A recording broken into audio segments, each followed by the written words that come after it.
A gente vai mergulhar hoje numa das transformações mais importantes e, olha, mais difíceis da saúde pública no Brasil. É a história de como o país decidiu sair de um modelo de exclusão total, de violência mesmo, para tentar construir um cuidado em liberdade. É a história da nossa reforma psiquiátrica.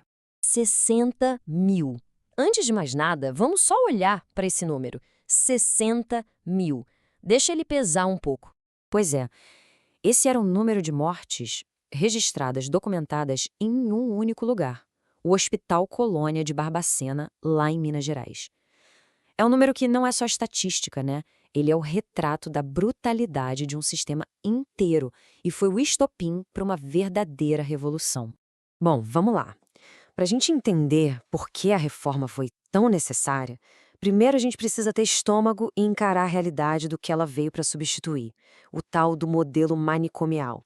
E o ponto central é esse aqui. Por muito tempo, os manicômios no Brasil não eram exatamente instituições de saúde. A função principal deles era outra. Era isolar, era excluir, era limpar a sociedade daqueles que eram considerados indesejáveis.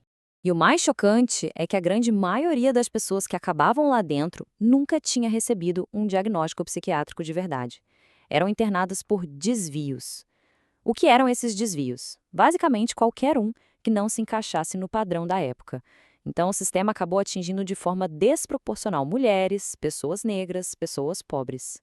Mas enquanto essa realidade terrível acontecia aqui no Brasil, lá fora, novas ideias começavam a surgir. Ideias que questionavam a própria existência dos manicômios. E uma das vozes mais potentes dessa mudança foi a desse cara aqui, o Franco Basaglia. Lá na Itália, nos anos 60, 70, ele não estava propondo só um ajuste, uma reforminha. Ele propôs uma ruptura total com o modelo que existia. O que o Basaglia dizia era revolucionário. Ele falava que o manicômio não só violava os direitos humanos mais básicos, como, na verdade, ele criava a própria loucura que dizia tratar.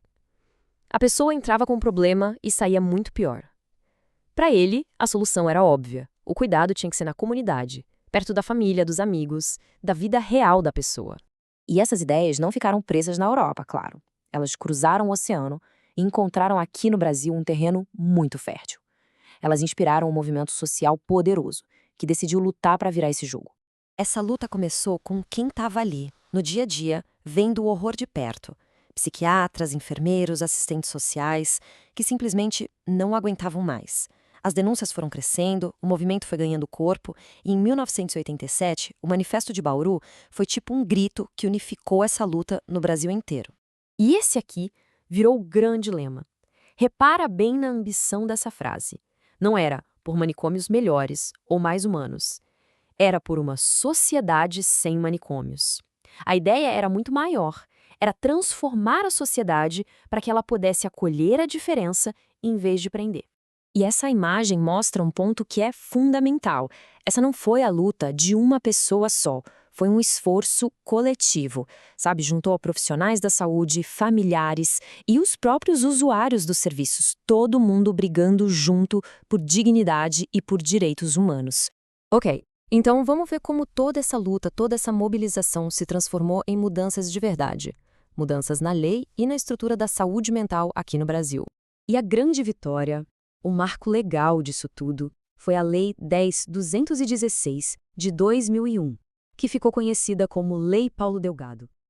Essa lei foi a base de toda a reforma psiquiátrica, porque ela finalmente garantiu direitos e botou no papel que o caminho era o cuidado na comunidade. A palavra-chave que essa lei trouxe é desinstitucionalização, e o significado dela é bem profundo. Não é só sobre fechar prédios, entende? É sobre desmontar a lógica do manicômio, aquela lógica que tira a humanidade, que controla, para devolver para a pessoa a autonomia, o poder de decidir sobre a própria vida. Na prática, a estratégia da lei foi bem clara, baseada em 3 pilares.